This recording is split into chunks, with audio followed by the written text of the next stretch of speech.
Cheers! Welcome to Movie Bitches, episode 119. Oh good, it's that kind of night.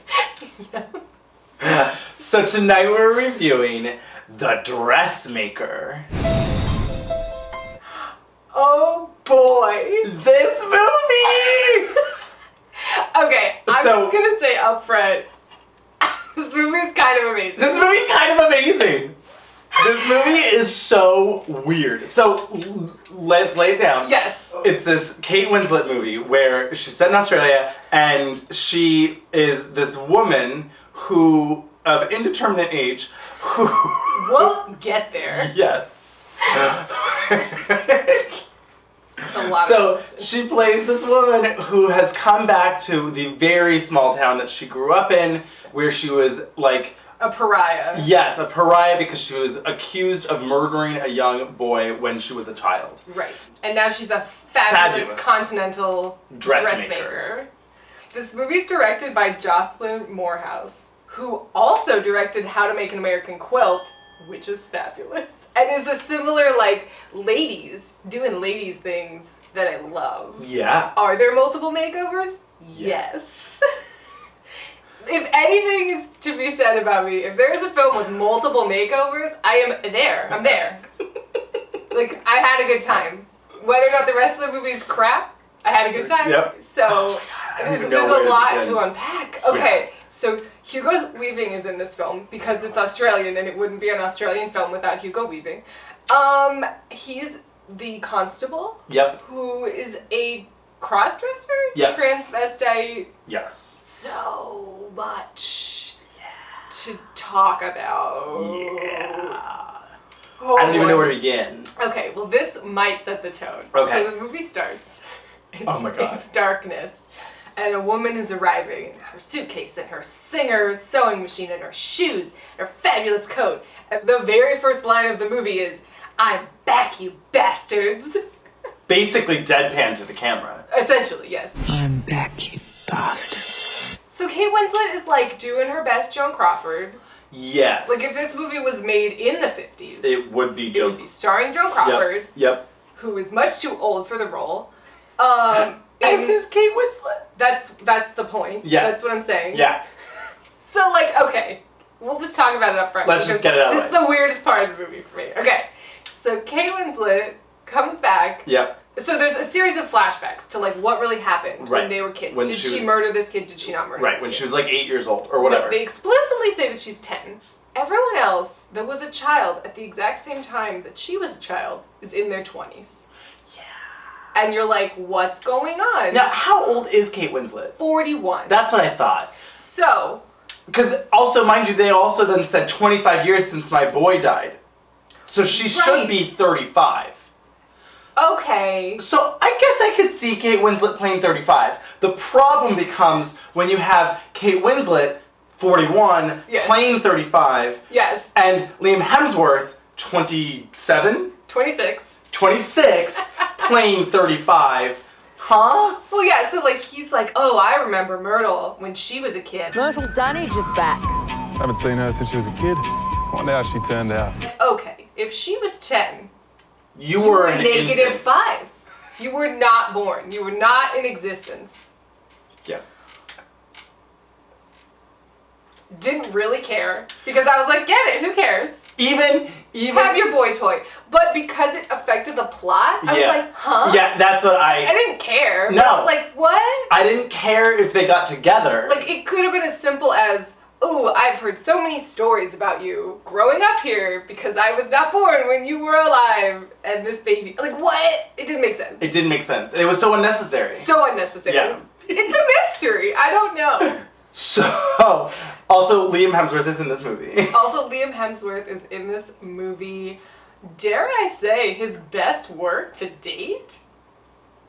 He was the least, like, dumb. Buffoony. Yeah, like, yeah, it was like... And he was probably the hottest. Probably. You know what his character really reminded me of? Huh? Someone in a Nicholas Sparks movie. Yep. Uh-huh. But, like, in a good Nicholas Sparks. He was more the young guy in The Longest Ride. Oh. No.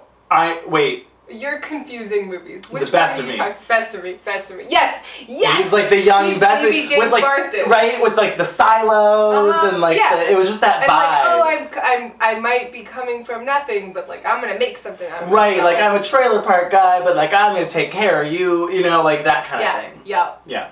Uh huh. Anyway. That was a long walk. It was a long one. Which I'm surprised. Oh my god. It's not the name of a Nicholas Sparks movie. Wow. The Long Walk Home. That should be his next movie after this next one that's coming out. I genuinely wouldn't be surprised if that was the name of a book that he has already written and we just don't know about it. Sure. Anyway, yes, Liam Hemsworth plays a hot hottie. Yeah. Who's clearly too hot for this entire town. Yes. He stands out like a sore thumb. Yep. But yet no one's interested in him.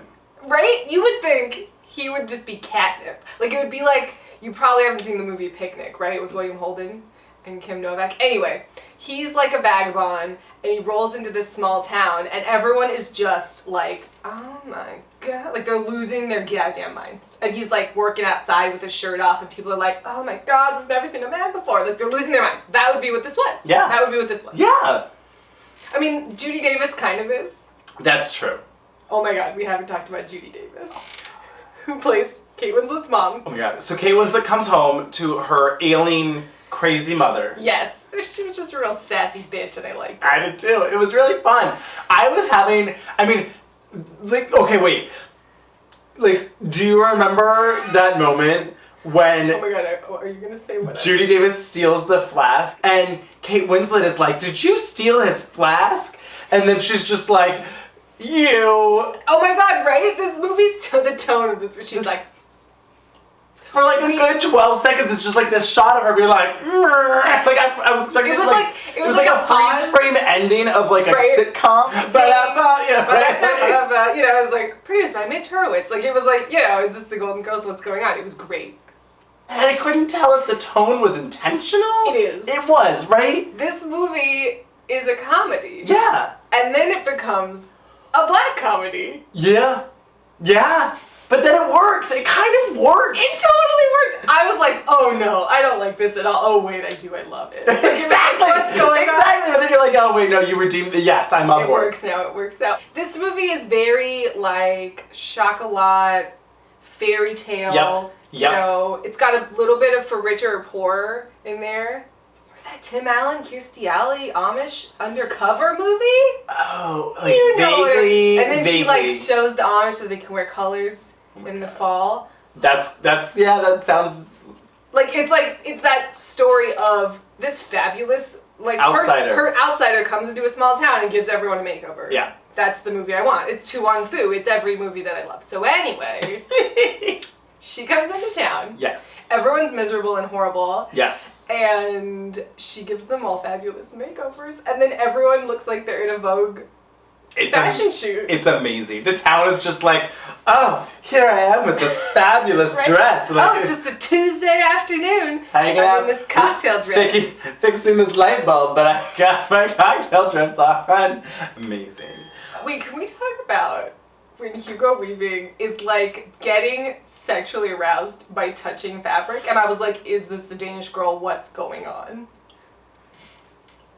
Like, he was like, oh my god, He was just like fabric. Like, he was like literally orgasming over this fabric. It was borderline. It was getting a little too close for comfort to distasteful. Where I was like, Yeah, you were like, okay, I get that this movie takes place in the 50s, but that doesn't mean he needs to be portraying a cross-dressing pervert in the 50s. Exactly. Right? Like, it didn't have to be a 50s portrayal of. Right. Yeah. Like, him all in of the general. other stuff, like her bribing him with a feather boa and like- whatever, was like silly. Yeah. But it was that one scene where it's just like, ooh, this is pushing a little too close Just to. a little too much. Yeah. I'm okay with this ending now. Yeah.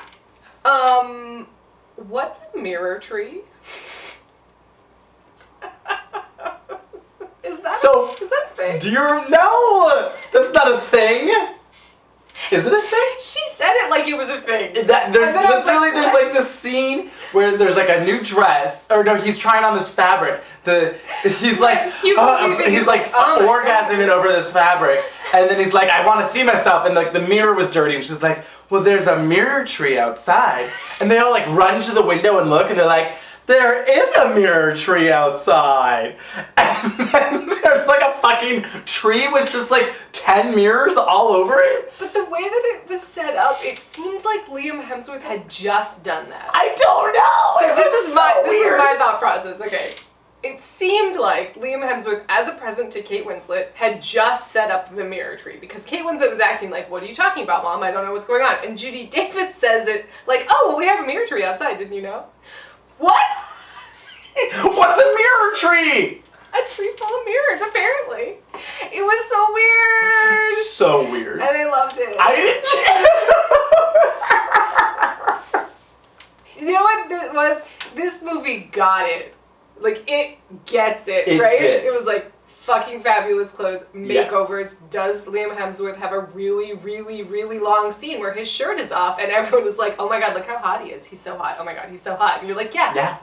This movie gets it. So, of course, Judy Davis is like, "Get naked. You have to take your shirt off. You have to be naked." And Kate Winslet's like, no. You could be married in this suit, snapped up by some eligible spinster or hag.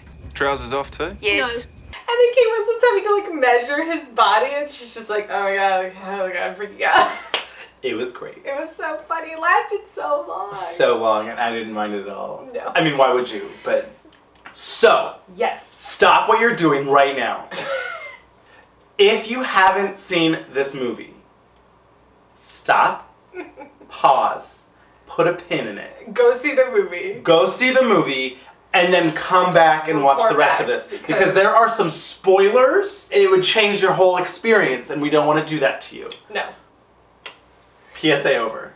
So she's made over the whole town. The town has forgiven her, seemingly, or she's forgiven herself. She hasn't murdered the child. Right. Liam Hemsworth and her finally have sex, and he's like, "Let's get the fuck out of here. This town's a shithole." And then they go up on this silo. And they've established earlier that, like, Liam Hemsworth's favorite dare is to jump into the silo, into the rats. Anyway, they're sitting up there, they're looking at the stars, and she makes a joke, and she's like, "Oh my god, it's a bird. It's a plane. It's Superman." And then he very awkwardly says, "That's impossible. He's right here. It's me. I'm Superman." Which makes... I laughed out loud so hard. It was just such a weird read. It was like, "That's impossible because it's me. It's right here. It's here. Yeah. It's me." I was like, what the fuck was that? It was so weird. But it made what was about to happen next all the more ironic, because then, to convince Kate Winslet that she is not cursed, he jumps into the silo and dies. Yeah. So then he dies. He just dies. I was like, oh, the movie's about to end in 5 minutes. They're gonna leave on the train with Judy Davis. And I literally thought, okay, wait. No, we have to walk back. So, okay, I felt like it was a callback, right? Oh. They're like, they're together now. They're gonna, like, drop down, and she's gonna jump down there with him, and they're gonna, like, have sex in the silo, and it would have been really gross. With and the rats? I was like, I'm not ready for this. You went there? I don't know. I was just like, I don't know. I was like, oh, fuck, he's gonna die. Really? You knew? I was like, but this movie was about to end, and it's gonna be great. Yeah. And then I was like, now what are we gonna do? This is crazy. And there's like a whole other movie. I mean, there was. But I also was on board for that movie. It won me over. Then people just start dropping like flies. So then Judy Davis has a stroke and dies. Yeah. And then the guy with the hunchback in town just drowns. Yeah. And also dies, and you're like, what? But he was pretty awful. He deserved it. Oh, absolutely. But, like, that's when this movie became a black comedy, where I was like, am I watching The Trouble with Harry? What's going on? Everyone's like, there's bodies everywhere. Like, the body count all of a sudden, once Liam Hemsworth goes, it's just like racking them up. Bam. Which was what made it kind of fun. And then the lady who got with the horrible husband murders him. The murder was pretty horrific. It was really flashbacks to Pet Sematary, when the little kid in Pet Sematary, this like scarred me when I was a child. In Pet Sematary, there's this old guy who kind of looks like the old guy on Pirates of the Caribbean, like when you're going in and there's that shack and he's like, oh, hi. Yeah, playing the banjo. Yeah, creepy. So he looks like that guy, and he's sitting on a bed, and then there's this evil baby kid that's come back to life. Anyway, he slashes him across the back of his foot, what's that called? Your Achilles tendon? Is Sure. that your Achilles? Scarred me for life. So, before we spoil the ending, Like the end. can we agree that this is maybe one of the greatest endings in cinema? Yes. Because it kind of is. It was I don't so- want to overstate this. It was but, just like, so fabulous. the whole town's people are out at the talent show. Yep. Nobody's home. Nobody's home. Kate Winslet is at her house in this fabulous outfit. And Yeah. she's basically like, fuck this town. And you see her pouring gasoline all over Her house. her house. And you're like, oh, she's gonna like burn it to the ground. It's gonna be like cathartic because her mom died. And she's gonna be like, fuck everybody, I'm leaving. But then she literally rolls out her own red carpet. She walks down the red carpet pouring gasoline. She's just like, burn it to the ground. On a red carpet. I mean, it was like so amazing. I died just when she rolled out the red carpet. I was like, bah! Right? She's just And like, then she proceeds to burn it all to the ground, and I'm like, oh, yes! Yes! Oh my god. I had so much fun in this movie. It was so silly, bonkers, twisted, fun, everything. Like, the costumes were just fucking fabulous. Kate Winslet is flawless. Flawless. I honestly have to say, I really liked it. Like, I would watch this movie again. Absolutely. Maybe a lot of times. Like, it's good, so I can't say that it's gonna be like this culty camp classic. Right. But I feel like because it didn't get any attention, it could become this culty camp classic. I agree. Like, it's there. I would recommend it highly. Please go see it. If you watched to the end and haven't seen it, You suck. we warned you. But also, go fucking watch it because it's great. Died. Died. Dead. Cheers. Done. I would love you no matter what. That was the right thing to say. Bingo, bango, here's my vagina.